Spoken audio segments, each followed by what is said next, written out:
మరొక అంశం ఏంటంటే నేను కొంతమంది జైలు సిబ్బంది, జైలు అధికారులతో మాట్లాడడం జరిగింది. ఎందుకంటే ఒక ఎమ్మెల్యే స్థాయి కదా! మాజీ ఎమ్మెల్యే అయితే అయ్యుండొచ్చు. ఎటువంటి ఫెసిలిటీస్ లేకపోవడం ఏంటి? నేలను పడుకోవడం ఏంటి? ఆధునికమైన జైలు ఇప్పుడు ఏర్పాటు చేశారు కదా! ఎక్కడ చూసినా సరే బయటకంటే జైల్లోనే బాగుందని చెప్పి చాలా కామెంట్స్ వస్తుంటాయి. సినిమాల్లో కూడా ఆ రకంగానే అంటుంటారు. సరే కొన్ని జైలు చూస్తే చాలా అద్భుతంగా ఉంటుంది. అదేదో ఉద్యానవనంలో ఉంటుంటాయి. మరి ఇక్కడేంటి పరిస్థితి అంటే వాళ్ళు చెప్పేవి ఏంటంటే అవన్నీ కూడా సెంట్రల్ జైల్లో వాటిలోనే ఉంటాయంట ఫెసిలిటీస్. సాధారణమైన జైలు ఏదైతే రిమాండ్ ఖైదీ ఉన్నారో ఈయనకి ఇంకా శిక్ష పడలేదు. శిక్ష పడితే వాటికి తరలిస్తారు. రిమాండ్ ఖైదీ అంటే అండర్ ట్రయల్లో ఉన్నారు వీళ్ళు ఎప్పుడు పడితే అప్పుడు పోలీస్ కస్టడీకి వెళ్లాల్సి ఉంటుంది. దాని మీద ఏంటంటే ఈ విజయవాడలో సాధారణమైన జైల్లో పెడతారు. అందులో అంత ఫెసిలిటీస్ ఉండవు. నేల మీదే పడుకోవాల్సి వస్తుంది. ఒకవేళ అవసరమైతే చాపిస్తారు. మరీ ఇంకా ఎక్కువగా ఏమైనా ఉన్నట్టు దిండిస్తారేమో. నెక్స్ట్ బాత్రూమ్స్ ఇవన్నీ కూడా ఓపెన్ గానే ఉంటాయి. అంటే 24 గంటలు వాళ్ళని పర్యవేక్షణలో ఉంచుతారు. లేకపోతే ఈ ఉద్యోగాలు ఎగిరిపోతాయి. ఇలాంటి అంశాలు ఉన్నాయి ఇందులో. ఒక పెద్ద హాల్ లా ఉంటుంది, అందులోనే ఉండాలి. మరి అయితే వంశీకి అయితే ఏదో సెపరేట్ రూమ్ ఇచ్చారన్నట్లుగానే చెప్తున్నాడు. చిన్న రూమా, పెద్ద రూమా, ఎటువంటి ఫెసిలిటీస్ ఉండవు అక్కడ. ఇంకా మనం దాన్ని తీసుకోవాల్సి అంతే. ఇంకా తప్పదు, ఇంకా అక్కడే ఉండాల్సిన పరిస్థితి. లేదు అంటే కోర్టుకు వెళ్ళాలి. అక్కడి నుంచి వాళ్ళు పర్మిషన్ తీసుకోవాలి. మంచి ఫెసిలిటీస్ వాళ్ళు ఇస్తే, జడ్జి గారు ఏమైనా ఆదేశిస్తే ఈయనకి ఫెసిలిటీస్ ఇవ్వండి అంటే ఈయనకి ప్రాబ్లం అంట్లో ఉంటే ఖచ్చితంగా ఇచ్చి తీరుతారు. అయితే ఈ అంశం ఎలా ఉంటే మరొక కీలకమైన అంశం ఏంటంటే పూర్తి భద్రత అయితే అక్కడ ఏర్పాటు చేసేమని భరోసా వాళ్ళు ఇస్తున్నారు.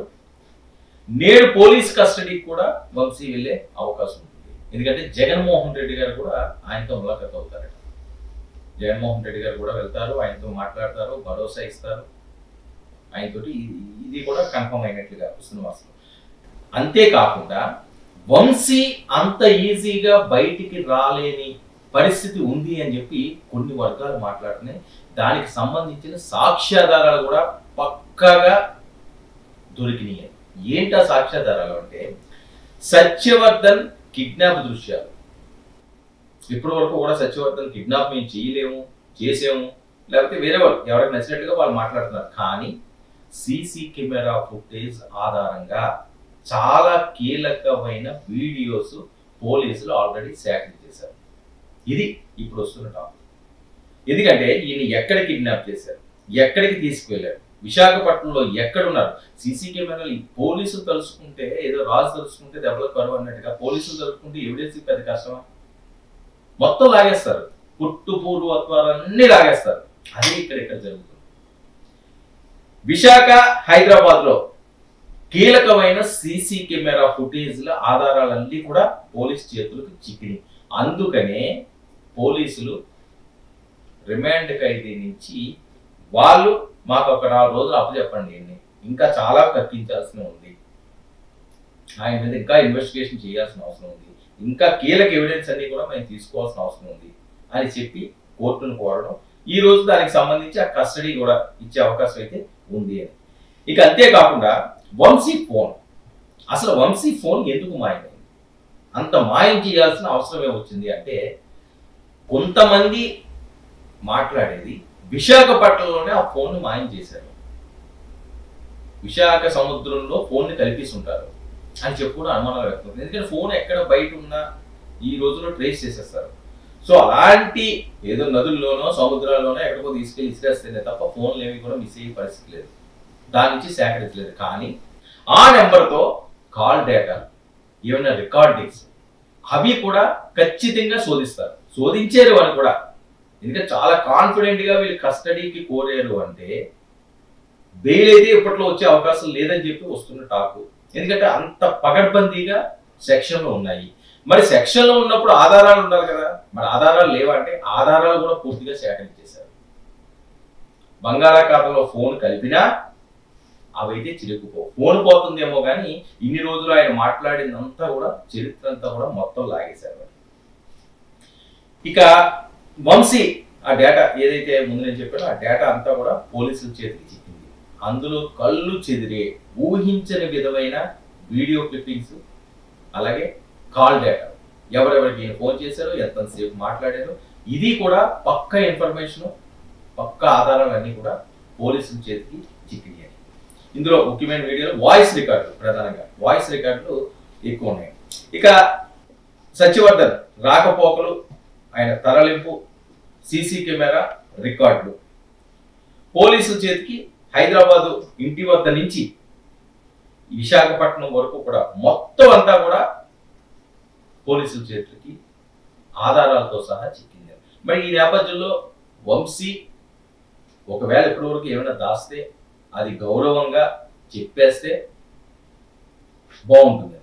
లేకపోతే వాళ్ళదైన స్టైల్లో, ఇంకా ఏం చెప్పనవసరం లేదు, అందరికీ తెలిసింది కదా, పోలీసులు తనదైన స్టైల్లో మొత్తం కక్కించేస్తారు. ఇంకా అందులో ఎటువంటి అనుమానాలు అయితే లేవు. ఇంతవరకు రాకూడదు, వచ్చింది అంటే ఇంకా ఆగదు. ఒకవేళ వచ్చి ఏమీ లేదు అంటే ఇది కక్ష సాధింపు చర్య అవుతుంది, అది ప్రెస్టీజ్ ఇష్యూ అవుతుంది. కావాలని చేశారని చెప్పి కూటమి మీద పడిపోతుంది ఈ ఎఫెక్ట్ అంతా కూడా. సో అందుకని ఎటువంటి ఆధారాలు లేకుండా కూటమి అరెస్టు చెయ్యదు అన్నది ఒక వర్గం మాట్లాడేది. ఎందుకంటే ఈ రకమైన అరెస్టులు చేసే వైఎస్ఆర్సీపీ ఎలాంటి పతనాన్ని ఇప్పుడు చూస్తుందో వేరే చెప్పాల్సిన అవసరం లేదు, గతమే చెప్తుంది. సో అది మళ్ళీ రిపీట్ చేసుకుంటే వీళ్ళ పరిస్థితి కూడా అంతే. ఎవరి మీద కక్ష సాధింపులు చేసినా సరే ప్రజలేమి అంత ఈజీగా దాన్ని మర్చిపోరు. ఒక అచ్చెన్నాయుడిని అరెస్ట్ చేసినప్పుడు అవనివ్వండి, కొల్లు రవీంద్రని అరెస్ట్ చేసినప్పుడు అవనివ్వండి, సాక్షాత్తు మాజీ ముఖ్యమంత్రి చంద్రబాబు నాయుడు గారిని అరెస్ట్ చేసిన తీరు అవనివ్వండి, ఇవన్నీ కూడా మర్చిపోరు కదా ప్రజలు. మర్చిపోరు కాబట్టే మొన్న ఎలక్షన్లో అంత దారుణమైన ఓటమి ఇచ్చారు. ఒక అంశం కాదు కదా, ఆయన ఏమన్నది నవరత్నాలు అన్నారు, బట్టలు నొక్కారు, కోట్లాది రూపాయలు అందరికీ కూడా పంచిపెట్టారు. కానీ ఎందుకు ఎంత దారుణంగా ఓడిపోవాల్సి వచ్చింది అంటే ఇలాంటివన్నీ కూడా నెగిటివ్ అయ్యాయి. ప్రతీకారాలు కష్టాలు తీర్చుకుంటామంటే అది మీ ఇళ్లలోనో మీ కుటుంబాల్లోనో మీ పర్సనల్ అయితే చేసుకోవచ్చు. కానీ ప్రజాస్వామ్యంలో ఇలాంటివన్నీ చేస్తే దాన్ని చూస్తూ ప్రజలు సహించారు, ఖచ్చితంగా దానికి బుద్ధి చెప్తారు. అది ఎవరికైనా ఉన్నాయి, వైఎస్ఆర్సీపీ గురించి చెప్పట్లేదు, ఏ పార్టీకైనా సరే శిక్ష తప్పదు. అదే శిక్ష ఈరోజు వైఎస్ఆర్సీపీ అనుభవిస్తుంది. ఆ శిక్ష కూటమికి పడకూడదంటే జాగ్రత్తగా ఉండాల్సిన అవసరం ఉంది. అందుకని 8 నెలలు 9 నెలలు పట్టిందని కూడా వాళ్ళు మాట్లాడతారు. ఇంకా రెడ్ బుక్ అంశం లోకేష్ గారు మాట్లాడింది అప్పుడు ఏదో ఆయన ఆవేశంగా మాట్లాడొచ్చు, అలాగే చెప్పి ఎటువంటి ఆధారాలు లేకుండా కక్షపూరితంగా అరెస్టులు చేయాలి అంటే డే 1 నుంచి మొదలు పెట్టేస్తాం వైఎస్ఆర్సీపీ లాగా. అలాంటి ఆలోచన మాకు లేదు అని. మరి దీనికి ఎంత టైం ఎందుకు తీసుకున్నారు అంటే సత్యవర్ధన్ది పోలీసులకి సమాచారం అందడానికి కాస్త లేట్ అయింది. వాళ్ళ కుటుంబ సభ్యులు బయటకు వచ్చి చెప్పిన తర్వాత ఈ తీగను లాగారు. ఈ తీగను లాగితే మొత్తం డంపు కదులుతుంది.